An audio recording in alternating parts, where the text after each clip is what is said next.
இன்றைய நற்செய்தி வாசகம் மார்க் எழுதிய சுவிசேஷம் 10ஆம் அதிகாரம் இறைவசனம் 2-16 முடிய. பரிசேயர் அவரை அணுகி, கணவன் தன் மனைவியை விலக்கி விடுவது முறையா என்று கேட்டு அவரை சோதித்தனர். அவர் அவர்களிடம் மறுமொழியாக, மோசே உங்களுக்கு இட்ட கட்டளை என்ன என்று கேட்டார். அவர்கள், மோசே மணவிலக்கு சான்றிதழ் எழுதி அவரை விலக்கிவிடலாம் என்று அனுமதி அளித்துள்ளார் என்று கூறினார்கள். அதற்கு இயேசு அவர்களிடம், உங்கள் கடின உள்ளத்தின் பொருட்டே அவர் இக்கட்டளையை எழுதி வைத்தார். படைப்பின் தொடக்கத்திலேயே கடவுள் ஆணும் பெண்ணுமாக அவர்களை படைத்தார்.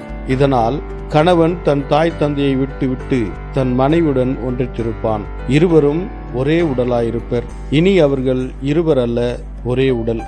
எனவே கடவுள் இணைத்ததை மனிதர் பிரிக்காதிருக்கட்டும் என்றார். பின்னர் வீட்டில் இதை பற்றி மீண்டும் சீடர் அவர்களை கேட்டனர். இயேசு அவர்களை நோக்கி, தன் மனைவியை விலக்கிவிட்டு வேறொரு பெண்ணை மணப்பவன் எவனும் அவருக்கு எதிராக விபச்சாரம் செய்கிறான். தன் கணவரை விலக்கிவிட்டு வேறொருவரை மணக்கும் எவளும் விபச்சாரம் செய்கிறாள் என்றார். சிறு பிள்ளைகளை இயேசு தொட வேண்டும் என்று அவர்களை சிலர் அவரிடம் கொண்டு வந்தனர். சீடரோ அவர்களை அதட்டினர். இயேசு அதை கண்டு கோபம் கொண்டு, சிறு பிள்ளைகளை என்னிடம் வர விடுங்கள், அவர்களை தடுக்காதீர்கள், ஏனெனில் இறையாட்சி இத்தகையோருக்கே உரியது. இறையாட்சியை சிறு பிள்ளையைப் போல் ஏற்றுக்கொள்ளாதோர் அதற்கு உட்பட மாட்டார் என உறுதியாக உங்களுக்கு சொல்லுகிறேன் என்றார். பிறகு அவர் அவர்களை அரவணைத்து தம் கைகளை அவர்கள் மீது வைத்து ஆசி வழங்கினார். இது கிறிஸ்து வழங்கும் நற்செய்தி. கிறிஸ்துவே உமக்கு புகழ். ಮಾರ್ಕ ಅಧ್ಯಾಯ 10 ವಚನಗಳು 2-16 ಕೆಲವು ಪರಿಸಾಯರು ಯೇಸುವಿನ ಬಳಿಗೆ ಬಂದು ಆತನನ್ನು ಪರೀಕ್ಷಿಸಲು, ಒಬ್ಬನು ತನ್ನ ಹೆಂಡತಿಯನ್ನು ಬಿಟ್ಟು ಬಿಡುವುದು ಸರಿಯೇ ಎಂದು ಕೇಳಿದರು. ಯೇಸು, ಮೋಶೆ ನಿಮಗೆ ಏನು ಆಜ್ಞಾಪಿಸಿದ್ದಾನೆ ಎಂದು ಉತ್ತರಿಸಿದನು. ಪರಿಸಾಯರು, ಒಬ್ಬನು ತನ್ನ ಹೆಂಡತಿಗೆ ವಿಚ್ಛೇದನ ಪತ್ರ ಬರೆದುಕೊಟ್ಟು ಆಕೆಯನ್ನು ಬಿಟ್ಟು ಬಿಡಬಹುದು ಎಂದು ಮೋಶೆಯು ಹೇಳಿದ್ದಾನೆ ಎಂದರು. ಯೇಸು, ನಿಮ್ಮ ಮೊಂಡುತನದ ನಿಮಿತ್ತ ಮೋಶೆಯು ನಿಮಗೆ ಆ ಆಜ್ಞೆಯನ್ನು ಕೊಟ್ಟನು. ಆದರೆ ದೇವರು ಪ್ರಪಂಚವನ್ನು ಸೃಷ್ಟಿಸಿದಾಗ ಮನುಷ್ಯರನ್ನು ಗಂಡನಾಗಿಯೂ ಹೆಣ್ಣಾಗಿಯೂ ನಿರ್ಮಿಸಿದನು. ಆದ ಕಾರಣ ಪುರುಷನು ತನ್ನ ತಂದೆ ತಾಯಿಗಳನ್ನು ಬಿಟ್ಟು ತನ್ನ ಹೆಂಡತಿಯನ್ನು ಸೇರಿಕೊಳ್ಳುವನು ಮತ್ತು ಅವರಿಬ್ಬರು ಒಂದೇ ಶರೀರವಾಗುವರು. ಆದ್ದರಿಂದ ಅವರು ಇಬ್ಬರಲ್ಲ, ಒಬ್ಬರೇ. ಹೀಗಿರಲು ದೇವರು ಸೇರಿಸಿದನ್ನು ಮನುಷ್ಯನು ಅಗಲಿಸಬಾರದು ಎಂದು ಹೇಳಿದನು. ಶಿಷ್ಯರು ಮತ್ತು ಯೇಸು ಒಂದು ಮನೆಯಲ್ಲಿದ್ದಾಗ ವಿವಾಹ ವಿಚ್ಛೇದನ ಪ್ರಶ್ನೆಯ ಬಗ್ಗೆ ಶಿಷ್ಯರು ಯೇಸುವನ್ನು ಮತ್ತೆ ಕೇಳಿದರು. ಅದಕ್ಕೆ ಯೇಸು, ತನ್ನ ಹೆಂಡತಿಯನ್ನು ಬಿಟ್ಟು ಬೇರೆ ಸ್ತ್ರೀಯನ್ನು ಮದುವೆಯಾಗುವವನು ತನ್ನ ಹೆಂಡತಿಗೆ ದ್ರೋಹ ಮಾಡಿ ವ್ಯಭಿಚಾರಿಯಾಗಿದ್ದಾನೆ. ತನ್ನ ಗಂಡನಿಗೆ ವಿಚ್ಛೇದನ ಪತ್ರ ಕೊಟ್ಟು ಬೇರೆ ಪುರುಷನನ್ನು ಮದುವೆಯಾಗುವ ಸ್ತ್ರೀಯು ವ್ಯಭಿಚಾರಿಣಿಯಾಗಿದ್ದಾಳೆ ಎಂದು ಉತ್ತರಿಸಿದನು. ಜನರು ತಮ್ಮ ಚಿಕ್ಕ ಮಕ್ಕಳನ್ನು ಮುಟ್ಟಿ ಆಶೀರ್ವದಿಸಲೆಂದು ಅವರನ್ನು ಯೇಸುವಿನ ಬಳಿಗೆ ತಂದರು. ಆದರೆ ಮಕ್ಕಳನ್ನು ಯೇಸುವಿನ ಬಳಿಗೆ ತರಕೂಡದೆಂದು ಶಿಷ್ಯರು ಜನರನ್ನು ಗದರಿಸಿದರು.